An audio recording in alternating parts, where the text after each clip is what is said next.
اهلا بكم في حلقه جديده من برنامج المنشر. كل سنة وانتوا طيبين ورمضان كريم، واتمنى المسلسلات تكون عجباكم والاعلانات والاغاني والقصة والمنشر. النهارده الحلقه عن الكذب، ولكن قبل ما نروح للحلقه ونشوف مشاكل الكذب اللي انتوا بعتوها نروح لفقرة غسيل الجمهور. معانا مشكلة بتقول ليه دايما في رمضان قبل الفطار كل سنة لازم بابا يتخانق؟ هي الرجالة غالبا كلها كده. يعني مثلا مرة اتخانقنا قبل الفطار ب5 دقايق عشان ليه الكركديه مش ساقع. الناس يا جماعه بتبقى جايبه اخرها اول يوم ده، كده الناس مش متعوده لسه ان هم ما بيشربوش حاجه، والمدمنين فالناس وكمان لو باباكي بيشرب سجاير فالموضوع اصعب. انا بستحمل اخر اليوم، يجي على الاخر بقى خلاص بقى. زائد ان في التوتر اللي هو مثلا دايما هتحصل، هتوقع طبق الشوربه على ابوك مثلا او على الترابيزه فخلاص هو دلوقتي هيغلي، هو بيغلي حرفيا، هو بيغلي من طبق الشوربه ومن الصيام ومنك ومن كل حاجه، ويقعد يعمل زي ايوه يوه. انت واقع عليك شوربه؟ والله انا اختي ده اختي بتحب. عملت ايه بقى؟ بقى اللي هو بعمل ايه بقى يح وبتاع وبشوف حاجه اعملها، ده بيبقى رد فعلي ساعتها. انت على الفطار بتاكل كتير ولا اول يوم ده طبعا باكل لحد ما تجيلي التخمه، بصاب التخمه اللي هي الاغماء، أيوة. اللي هو مش قادره. المشكله ان انت ما بتبقيش واعيه تاكلي ايه، يعني مره واحده بتلاقي نفسك مش قادره تاخدي نفسك، خلاص انت كده انعاش. انا باكل بعد الفطار بشويه، يعني انا باكل كده عادي، وبعد كده بقى بعد الفطار بقى مين بيعمل كده بقى؟ انا ازاي بقى؟ يعني انت بتخالفي بقى قوانين العيله كلها والترابيزه؟ اشرب قهوه حبيبي، اشرب قهوه. دلوقتي انا عايز احلل الموضوع ده، بفتح الثلاجه وانا عارفه ان ما فيهاش حاجه، كل شويه اروح افتحها، يعني هتفاجئ الاقي حاجه جديده، علامه استفهام. انا ما بفتحش الثلاجه خالص. يعني انت ما بتروحيش المطبخ تتمشي تفتحي الثلاجه تطلعي حاجه؟ ما فيش؟ ازاي يعني؟ ده كان ايام الكورونا. عمرك مثلا ما سرحتي وانت ماشيه مشيتي مش عارفه انت رايحه فين، فتحت الثلاجه غصب عنك؟ لا، اصل هي الحاجه الوحيده اللي الباب بتاعها عايز يتفتح، فاهمه؟ وقدام ايدك، يعني انت مش هتوطي تشوفي البوتاجاز مثلا، والبوتاجاز هيبقى خطر مولع، انما دي الحاجه الوحيده اللي هي بتقق وبتعمل صوت اللي هو. الثلاجه بقى عندنا في البيت بعد 30 ثانيه بتبدا تصوت، فضيحه، بتعمل انذار اللي هو بتاع الحرايق ده. ما انت بقى ما انت لو ذكي هتقفلها وتفتحها كل شويه. ما انا بنسى ساعات، يعني انا مثلا بفتح الثلاجه ومطلع منها حاجه واروح احطها على الرخام، بعد كده ارجع تاني على طول، اول ما ارجع تاني بقى ماشي. طبعا دلوقتي مين اللي عرف ان بقى لها 30 ثانيه مفتوحه؟ ماما. فتبدا تسال بتعمل ايه عندك؟ معايا برضه ده سؤال، مش بعمل ساندوتش. طب اخلص يلا اقفل الثلاجه، ماشي. مفيش حل، اعملي قفل. شفت ناس عاملين قفل على الثلاجه قبل كده على تيك توك، اعمل قفل او حط الثلاجه في وضع مش مريح للفتحه بتاعت ايدك، خليها في مكان مش اكسسبل، يعني عشان طول ما هي قدامك هتقعد تفتح وخلاص وبص كده تشوف ايه اللي بيحصل، يلا اقفل تاني. وبعدين هي مش هتشتكي يعني، تمام، يعني حتى لو انت رحت دي مش حاسه ان دي مشكله، عشان برضو ما تبص، ما هي فيها في عمر افتراضي وحاجات كده. لا ما لهوش علاقه بالفتح والقفل، العمر الافتراضي الاسلاك والسيستم بتاع الثلاجه. مثلا متوسط كم مره اقدر افتح واقفل في اليوم؟ ما هو براحتك، اوبن تمام. يا ريت يا جماعه الناس وهي بتصلي التراويح تاخد بالها عشان الداس على راسي كتير، دي مشكله بتحصل كتير. ايوه دي مشكله بتحصل، دي مشكله شهيره قوي.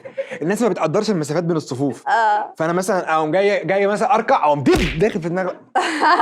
ايه ده بيحصل معاكم انتوا كمان؟ عشان الدنيا بتبقى زحمه، فالناس ما بتقدرش لا وريحه الشرابات يا جماعه، بتصلي ريحه شرابك، ارجوكي ريحه شرابك، لان انا لما بسجد فهي بتبقى بقى خلاص هي مدياني الكف بتاعها. لا بجد. خلصنا مشاكل اللي ليها علاقه بغسيل الجمهور، ونروح نستقبل الضيف بتاعنا النهارده اللي مجهزينه لكم وقاعد مستنينا بقاله كتير، عمالين نرغي وصدعنا دماغه. نروح لمشاكل الكذب. ورجعنا لكم مره ثانيه مع الضيف الجبار. النهارده معانا الضيف اللي خس من وزنه 20 كيلو، يحيى عزام. كده ده بجد؟ ايوه يا عم يحيى، دايت اخباره ايه؟ طمنا. انت بتعاملني ليه على اني حاله؟ بس لا انا مش حاسه بفرق. الله يسامحك. بجد اكد معايا. لا ازاي وشه وجسمه بجد؟ يا شيخه حرام عليك يا ازاي؟ لا طبعا باين. هبقى اشوف، طيب هبقى اشوف الصوره. برافو عليكم. لا ده انا واخد توب اتشيفر والله، ده الكوتش اللي معايا اترقى والله ما بهزر، والله العظيم يبقى انت حاله فعلا، والله العظيم ما بهزر. طب انا اسفه. طيب 6 ساعات في الجيم كل يوم يا جدعان، احنا هنهزر؟ خلاص انا ليه 6 ساعات في الجيم؟ والله ده انا ما بعملش ده حاجه مش غير صح. ما انا فاضي ما وريش حاجه. تعالوا نخش في المشاكل. بس الكلام ده حقيقي ولا كده؟ لا الكلام ده حقيقي بجد؟ بس بيحكي الكذب اللي حصل. بس انت ما تكدبش عشان انا بصدق. حاضر. ماما كانت بتخوني. لا ماما كانت بتخوني ايه؟ ايه؟ دي اسوء. معلش وراحت قالت للدكتوره انا حقيقي يا اسطى.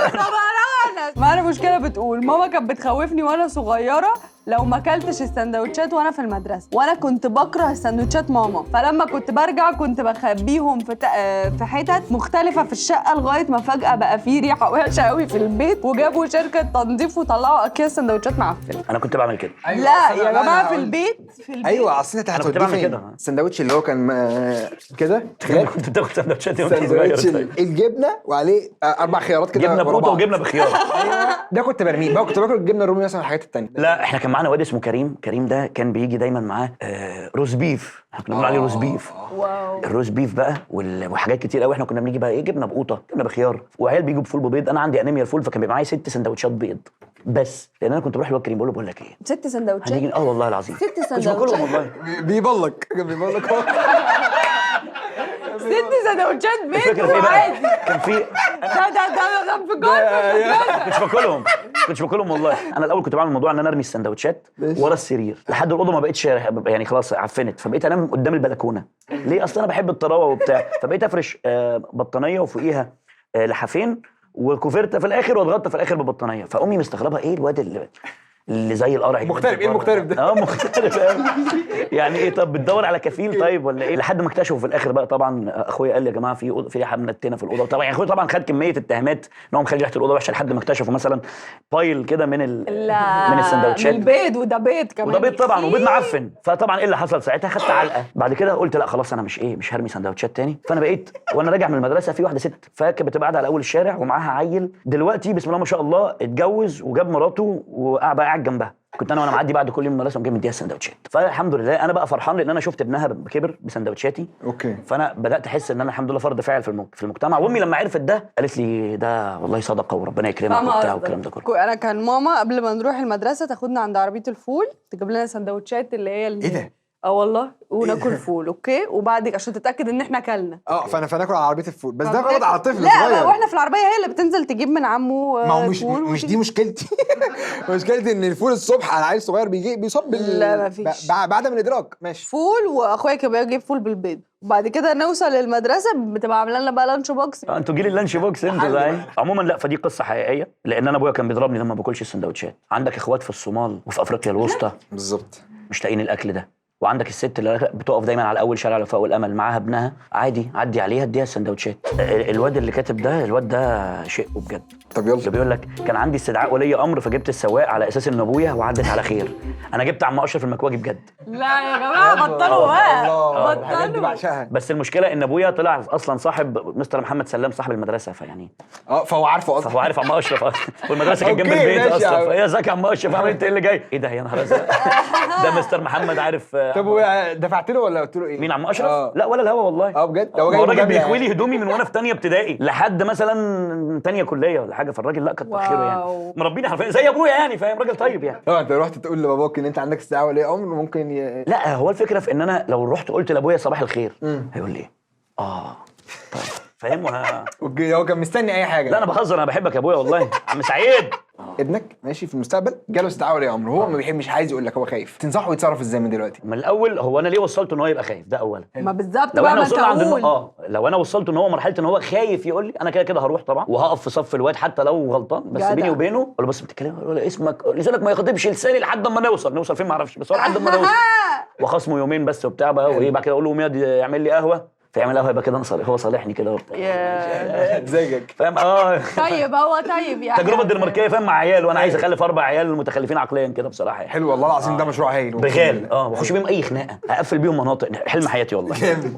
انت جالك كام استدعاء ولي امر في المدرسه؟ لا هي ميس ميرفت ربنا يسامحها، هي دي اللي كانت تعملش استدعاء ولي امر. هي كانت بتمدنا على رجلينا وبتضربنا بالمسطره. لا بالمسطره الحديد على رجلينا. اللي هي الطويله ده دي كده. بتلب كده دي. ده بجد؟ يا نهار ازرق. طبعا. انا مره خدت بادي سلام من مستر احمد سعيد. انا حكيت الموضوع ده 60 مره والله العظيم. مسكني كده راح رازعني في السبوره، نزلت زي البورصه على الحيطه كده. ايه ده لساني كان مدلدل. كنت بتتمدى على رجلك بالشراب ولا من غير؟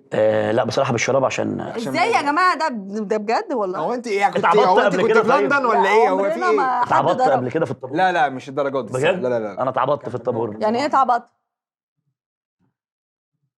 في مشكله بتقول في مره كنا رايحين نزله السمان وماما نبهتني 100 مره ما اروحش هناك، ورحت وتجاهلت كلامها. كلمتني فيديو كول وانا على الحصان، فتحت الكاميرا بدل ما افتح على وشي فتحت على وش ابو الهول. طب جميل. لذيذ، دمه خفيف. فيو كويس.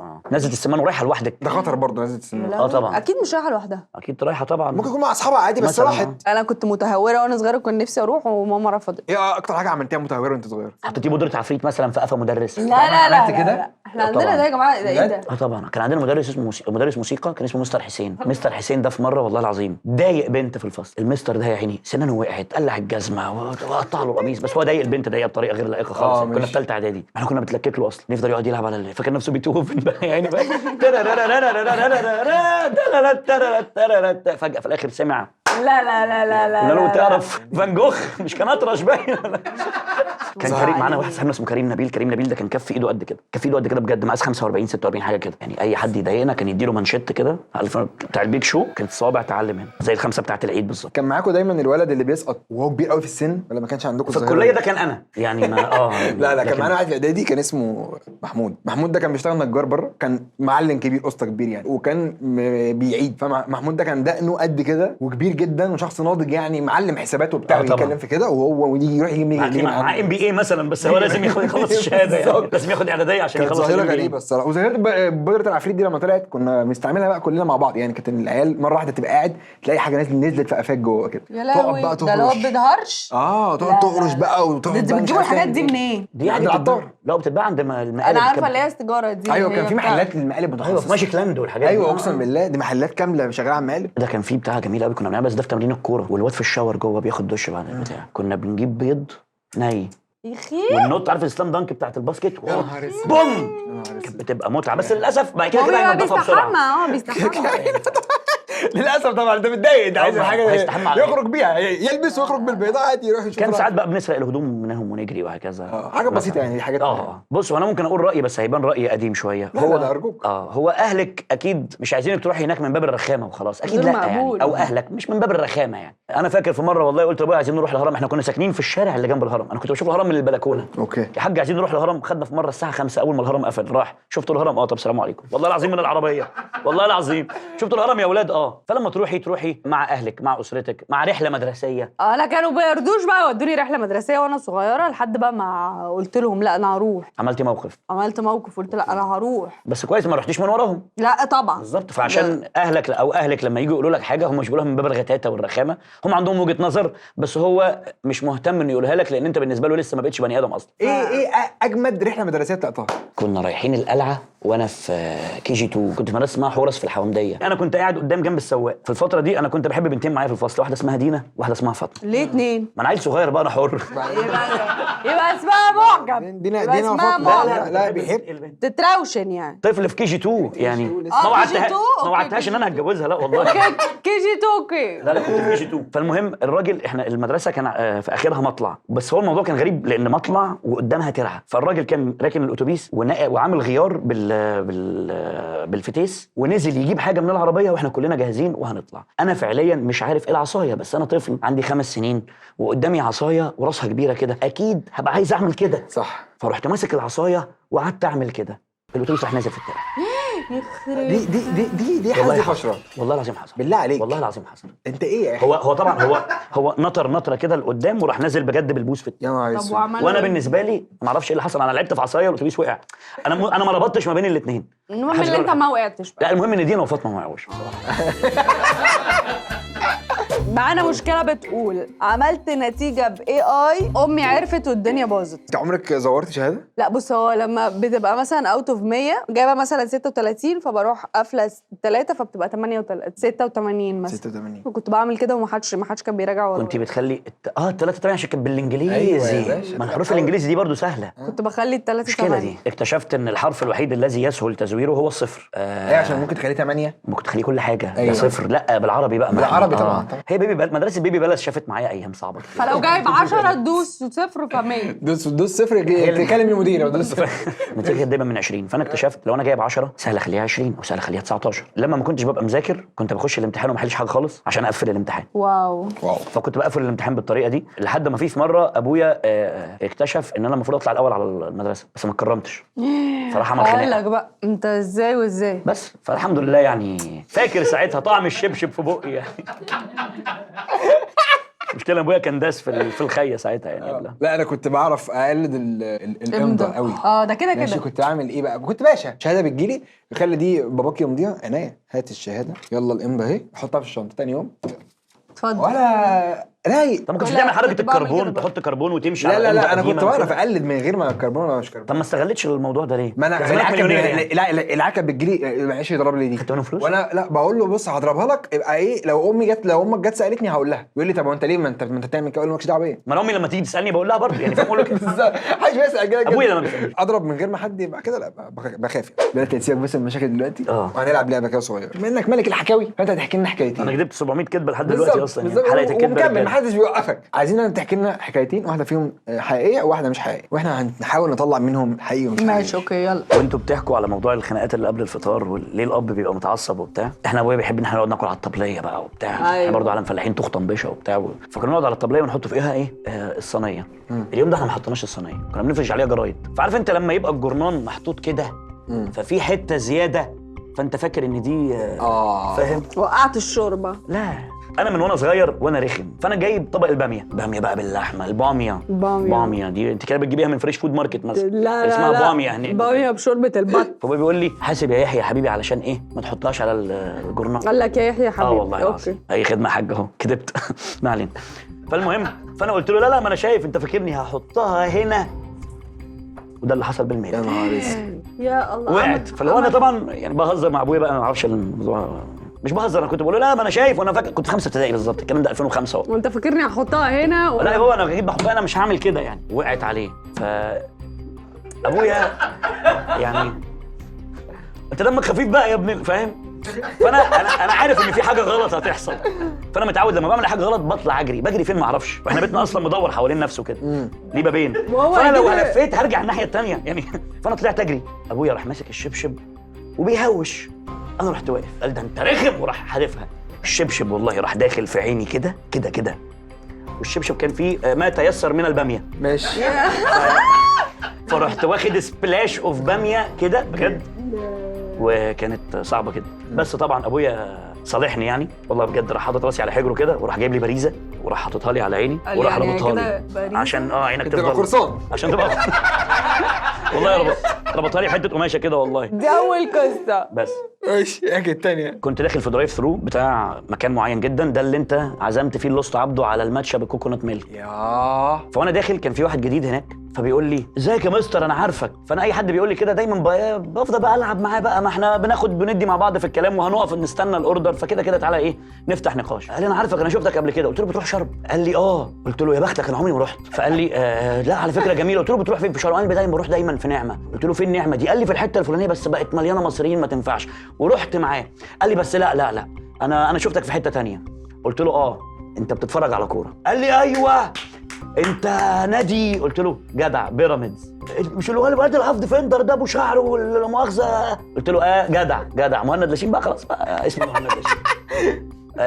فقال لي قال لي يا كابتن بس والله العظيم يا كابتن مش انت يا ابن التن اللي ضيعت البنالتي. قعدت احاول اقنعه لا والله انا اسمي يحيى عزام والوسط عبده، هو بقى بالنسبه له لا انت ابن كذا اللي ضيعت البنالتي في الماتش الفلاني.